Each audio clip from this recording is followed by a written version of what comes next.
자, 제목이 좀 자극적이죠. 비과세 받지 마라. 8천만 원 더 아낄 수 있다. 이때의 비과세는요. 거주주택 비과세 특례라는 거예요. 주택임대사업자. 그래서 주택임대사업자 거주주택 비과세 특례를 받지 마십시오. 그리고 다른 비과세를 받으십시오. 그러면 8천만 원을 아낄 수가 있습니다. 매도 순서를 어떻게 하냐 이거에 따라 달려있는데 뒤에 보시면 아시겠지만 이렇기 때문에 여러분들이 매수는 기술, 매도는 예술 그런 말이 나온 게 아닌가 생각이 됩니다. 어떤 분이 이제 저한테 좀 질문을 하셨어요. 자기가 생각한 매도 순서, 특히 거주택 비과세 특례를 받아서 이렇게 팔고 싶다.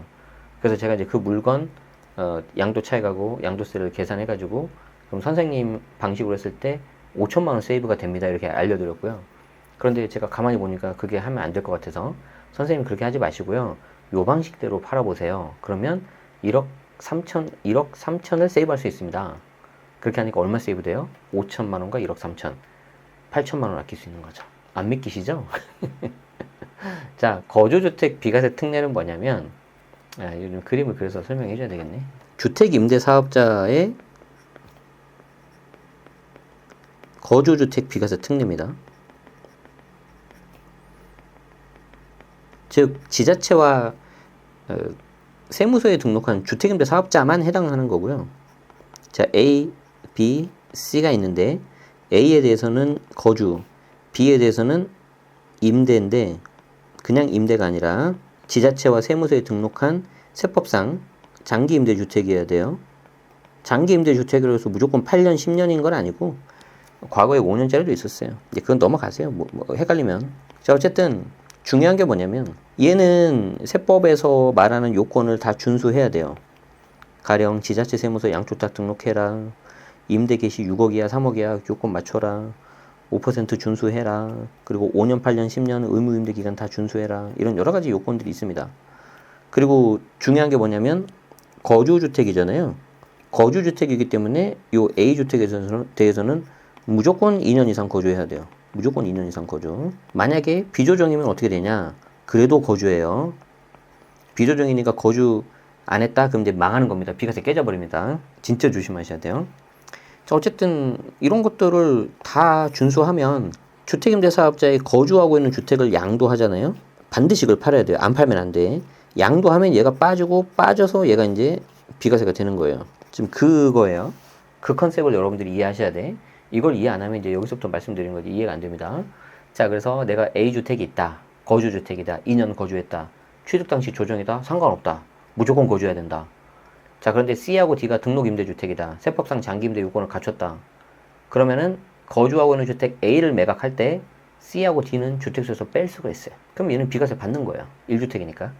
근데 중요한 게 뭐다? C하고 D가 등록임대주택이니까 거주를 못 하잖아요. 의무임대 기간이 남아있으면. 그러니까 그 의무임대 기간이 남아있을 때는 A에서 B로 갈아탈 수가 있거든요. 그럼 요 A에서 B로 갈아타면서 얘가 또 2년 거주를 하면은 또 C하고 D가 주택수 빠져요. 당연히 2년 거주 안 하면 안 빠져요. A랑 똑같아요.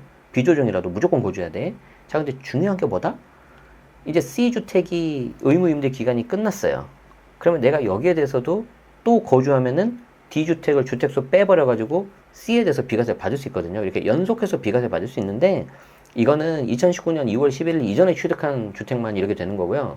그 이후에 취득한 게 있다 그러면 평생 이래밖에 안 됩니다. 이게 벌써 막 머리가 지끈지끈 아프죠. 자, 어쨌든 비과세인데 중요한 게 이거예요. 자, 마지막 남은 D주택에 대해서는 1세대 1주택 비과세를 받을 수 있잖아요. 이제 다른 주택 다 이제 임대주택 등록한 게 없으니까. 자, 그러면 내가 D주택을 비과세 받는데 D를 계속해서 이날부터 요날까지 쭉 가지고 있어서 중간에 A, B, C를 가지고 있었잖아요. 그리고 이 A, B, C는 비과세를 받지 않았습니까? 그래서 이 A, B, C와 같이 있는 요 노란색 구간에 대해서는 비과세가 안 되고 과세가 돼요. 이미 난 혜택을 줬다는 거지. 정부 입장에서는. 잘 모르시겠죠? 그래서 사례를 가져왔어요. 자, 위에 거 잘 봐요. 거주주택 파란색이 있고요. 노란색이 등록임대주택인데 얘가 이제 동시에 같이 있는 거잖아요. 근데 동시에 같이 있는데 이 파란색은 무려 양도차익이 5억이 나왔어요. 세금 한 1억 5천, 한 2억 가까이 나옵니다. 그런데 요 임대주택은 같은 기간에 2억 올랐어요. 자, 그럼 이 상태에서 요건을 갖췄다고 치고 거주하고 있는 주택을 매각하면 등록된 임대주택의 주택수 빠져서 비과세가 가능합니다. 그럼 나는 5억에 대해서 비과세 받는 거죠? 그리고 나중에 이 노란색 임대주택에 대해서 1세대 1주택 비과세를 또 받을 수도 있어요.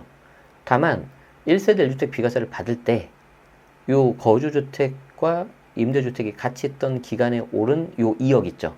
여기에 대해서는 비과세가 안 돼. 우리 앞에서 본 것처럼 안 돼. 그런데 요거 거주주택을 매각하고 그 다음에 오른 3억, 이걸 이제 직전 거주주택 양도 이후 매각 차익이라고 하거든요.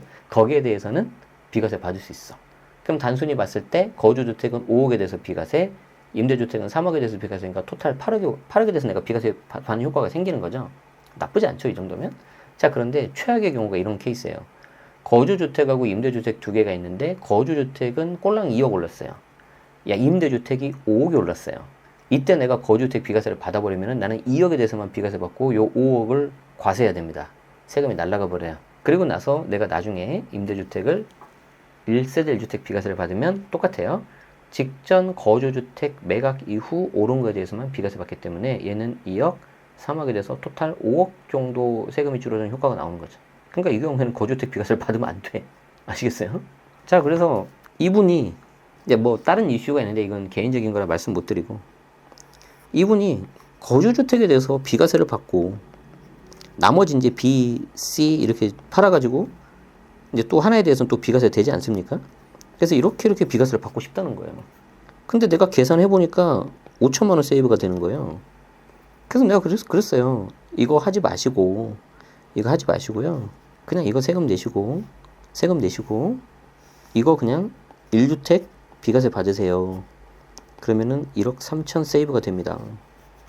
그러면 5천 받으실래요? 1억 3천 아끼실래요? 당연히 이렇게 가야지. 이거예요. 여러분, 세금이 재밌는 게 이런 겁니다. 첫 번째, 세금이 얼마가 줄어드냐 이것만 보시면 안 돼요. 그거보다는 내가 갖고 있는 주택의 투자 가치를 보실 수 있어야 돼요. 이 녀석이 예쁜 녀석인지 못난인지 예쁜인지 나중에 놔두면 얘가 오를 건지 안 오를 건지 이런 것들을 봐야 돼요. 너무 재밌지 않아요? 그래서 이분은 오늘 이 피드백을 듣고 이제 8천만 원 정도 세이브가 되는 거죠. 그럼 이제 그 다음에 뭐 하시겠어요? 저 세 개 잔잔바리를 정리해서 얘를 정리해서 조금이라도 더 좋은 거 하나로 가야지. 하나로. 너무 재밌는 거죠.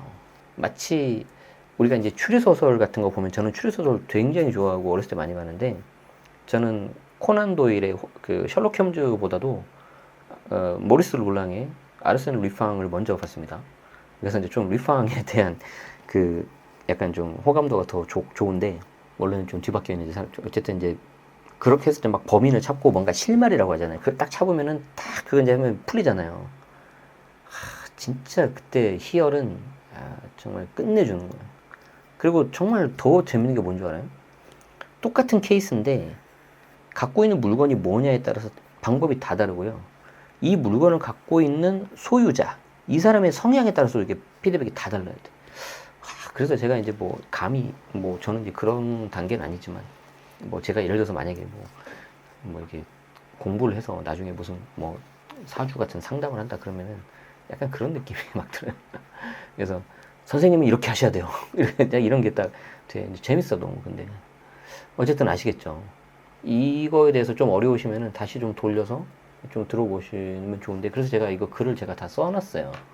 무조건 거주택 비과세 받는 게 능사가 아니다. 여러분들도 꼭 이렇게 매각하기 전에는 공부를 좀 많이 하셔야 되고요.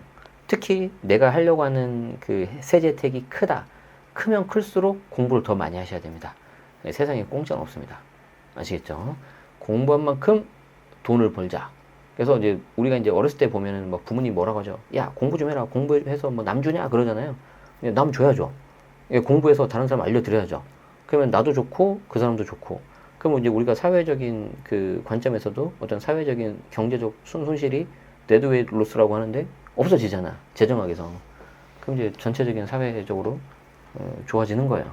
그래서 이제 저는 계속해서 건강이 허락하는 한 이런 일들을 계속 하려고 합니다.